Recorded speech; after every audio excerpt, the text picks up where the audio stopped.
शुरुआत करेंगे, जहां भोपाल में सूत्रों के हवाले से सबसे बड़ी खबर आज 24/7 आपके सामने लेकर आ गया है। ज्योतिरादित्य सिंधिया केंद्रीय मंत्री ने चुनाव लड़ने से मना कर दिया है। अटकलें थी कि विधानसभा चुनाव में शिवपुरी या गुना कहीं से भी उतर सकते हैं, लेकिन अब इन्होंने चुनाव लड़ने से मना कर दिया है। चुनाव में प्रचार का हवाला देकर चुनाव लड़ने से इन्होंने इंकार किया है। सभी बड़े नेता चुनाव लड़ेंगे तो प्रचार कौन करेगा, ये सिंधिया ने कहा है। सिंधिया के शिवपुरी से चुनाव लड़ने की अटकलें थी। यशोधरा राजे के चुनाव न लड़ने के फैसले के बाद कयास लगाए गए थे कि ज्योतिरादित्य सिंधिया चुनाव लड़ेंगे, लेकिन अब स्पष्ट हो गया है कि सिंधिया चुनाव नहीं लड़ेंगे। सूत्रों के हवाले से हम आपको बड़ी खबर बता रहे हैं। अब देखना है कि पार्टी आलाकमान क्या निर्णय लेती है, केंद्रीय चुनाव समिति क्या निर्णय लेती है भारतीय जनता पार्टी की। अनुराग मालवीय हमारे सहयोगी भोपाल से सीधा जुड़ रहे हैं। अनुराग, ज्योतिरादित्य सिंधिया चुनाव नहीं लड़ रहे, ऐसी खबरें आई हैं, क्यों ऐसा हो रहा है, क्या कुछ है अंदर खाने की खबर, बताएं।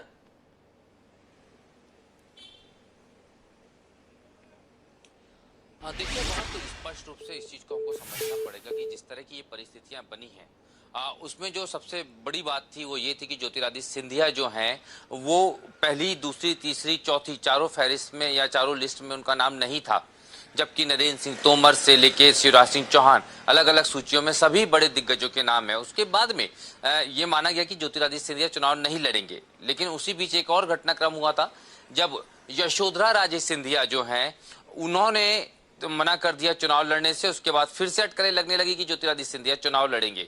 लेकिन अब बड़ा अपडेट यह है, जो कल शाम का अपडेट है, उसके बाद उन्होंने ये कहा है अपने नेतृत्व से, चुनाव समिति से, कि वो चुनाव नहीं लड़ेंगे। हालांकि देखने वाली बात ये होगी, जो सूत्रों से खबर आ रही है, कि क्या सिंधिया के कहने भर से ये हो जाएगा, क्योंकि केंद्रीय नेतृत्व अपना अंतिम फैसला लेता है। और खासतौर पे कहा जाए भारतीय जनता पार्टी में तो अमित शाह और नरेंद्र मोदी अंतिम निर्णय पे मोहर लगाते हैं जेपी नड्डा के साथ में।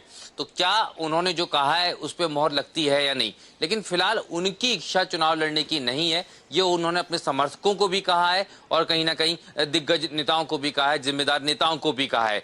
अब सवाल ये उठता है कि क्या वो चुनाव नहीं लड़ते हैं तो भविष्य की संभावनाएं क्या हैं। तो साफ तौर पे वो कैंपेनिंग में ज्यादा सक्रिय रहना चाहते हैं। उन्होंने ये भी कहा है कि वो चुनाव समिति में रहेंगे, प्रचार में रहेंगे। प्रचार के दौरान चूंकि कई सारे नेताओं को अपनी विधानसभाओं में भी फोकस करना है, तो सिंधिया का कहना यह है कि वो हर जगह जाके, सभी जगह जाके प्रचार करना चाहते हैं। और इसी का हवाला देते हुए फिलहाल उन्होंने मना किया है कि वो चुनाव नहीं लड़ेंगे। जी, दो चीजें अनुराग निकलकर इस सूत्र से, इस स्टेटमेंट से सामने आती हैं। क्या सिंधिया चुनाव नहीं लड़ने की बात जो कह रहे हैं, इसे एक समीकरण के तौर पर देखा जाए, क्योंकि यशोधरा राजे सिंधिया ने चुनाव ना लड़ने का फैसला स्वास्थ्य का हवाला देकर एक माहौल क्रिएट करा। हम अनुराग से फिर जुड़ने की कवायद करेंगे और अभी तकनीकी बाधा आई है, लेकिन महत्वपूर्ण खबर बता रहे हैं, कहीं मत जाइएगा, इसमें हम महत्वपूर्ण और जानकारी आपके साथ साझा करेंगे। हम एक बार फिर से अपने सहयोगी अनुराग का रुख कर रहे हैं भोपाल की तरफ, उनसे संपर्क किया जा रहा है। लेकिन सबसे बड़ी खबर बता रहे हैं कि सिंधिया ने चुनाव नहीं लड़ने की इच्छा जाहिर की है।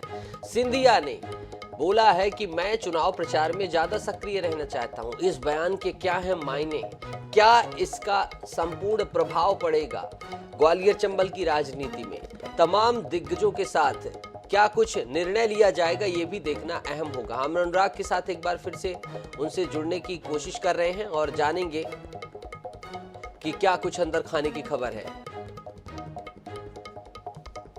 सिंधिया ने चुनाव लड़ने से मना किया है और चुनाव में प्रचार का हवाला दिया है कि प्रचार करने जाऊंगा, बड़ी बड़ी सभाएं होंगी, नरेंद्र मोदी, इसके साथ ही गृह मंत्री अमित शाह, रक्षा मंत्री, इन सभाओं के मैनेजमेंट की जिम्मेदारी की बात की है।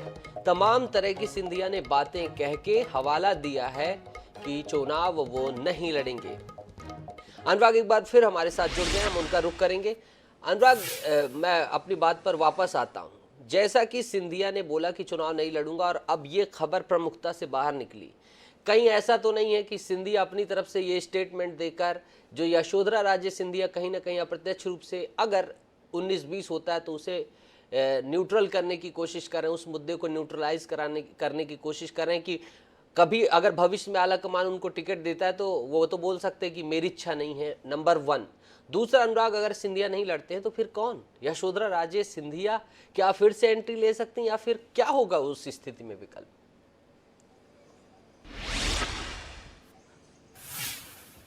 देखिए, दरअसल शिवपुरी ये अकेला कारण नहीं है, या इसको ज्योतिरादित्य सिंधिया से जोड़कर नहीं देखना चाहिए। उनके पास बहुत सारे विकल्प थे, गुना विकल्प था, बमौरी विकल्प था उनके पास में। लेकिन महत्वपूर्ण बात यह है कि यशोधरा राजे सिंधिया के संदर्भ में अगर इस बात को हम कह रहे हैं तो दरअसल यशोधरा राजे सिंधिया जो है उन्होंने कहीं ना कहीं जो है जब चुनाव लड़ने से मना किया तो वहां पर परिस्थितियां उतनी अनुकूल नहीं है। परिस्थितियां इसलिए अनुकूल नहीं है कि वीरेंद्र रघुवंशी जो है उन्होंने भाजपा छोड़ दी है, गट्टू जैन जो है उन्होंने बीजेपी छोड़ी है, कई सारे बड़े नेता जो हैं वो पार्टी छोड़ के दूर हुए हैं, और इसके कारण जो माहौल बना है वो बहुत अनुकूल नहीं है जो यशोधरा राजे सिंधिया को लगता था, ये माना जा रहा है। हालांकि उन्होंने स्वास्थ्य कारणों का हवाला दिया था, लेकिन जब एक साथ बहुत सारे सरकमटेंसेज होते हैं, उसी समय एक सूची आई जिसमें बड़े नेताओं का नाम था, और यही कारण था कि उसके बाद कयास लगने लगे। लेकिन अगर केंद्रीय नेतृत्व को ज्योतिरादित्य सिंधिया को चुनाव मैदान में उतारना होता तो सिंधिया का नाम भी उस फहरिस्त में जरूर आता, लेकिन वो नहीं है। तो एक बड़ा साफ संदेश है, इसको इधर उधर से जोड़कर ना देखा जाए।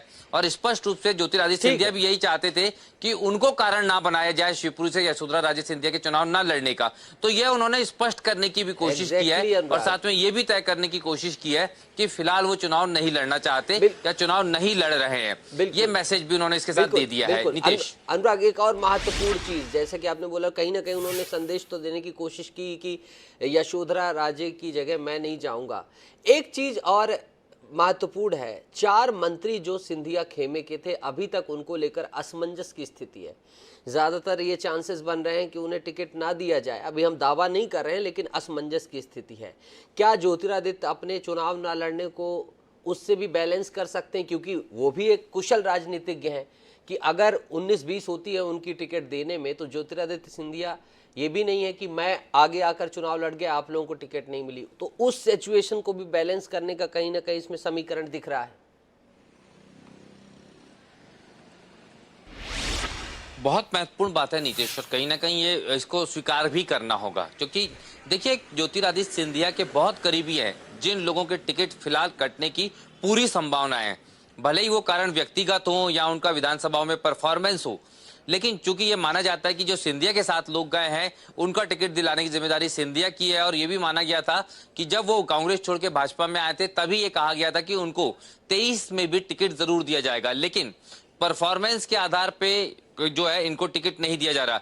ऐसे में दबाव ज्योतिरादित्य सिंधिया पर भी उतना ही बन रहा था, इन तमाम समर्थकों का, इन नेताओं का। और यही कारण है कि ज्योतिरादित्य सिंधिया ने जिस तरह से कहा कि वो चुनाव नहीं लड़ना चाहते, ये संदेश भी दे दिया कि अगर आप नहीं लड़ रहे तो मैं भी नहीं लड़ रहा, नाराजगी की कोई वजह नहीं है, पहले पार्टी को जिताना है। तो बहुत स्पष्ट रूप से नीतीश जो आप कह रहे हैं वो भी कहीं ना कहीं इससे जोड़कर जरूर देखा जा सकता है। जी बिल्कुल अनुराग, और हालांकि भारतीय जनता पार्टी का केंद्रीय आला कमान भी बहुत कुशल है।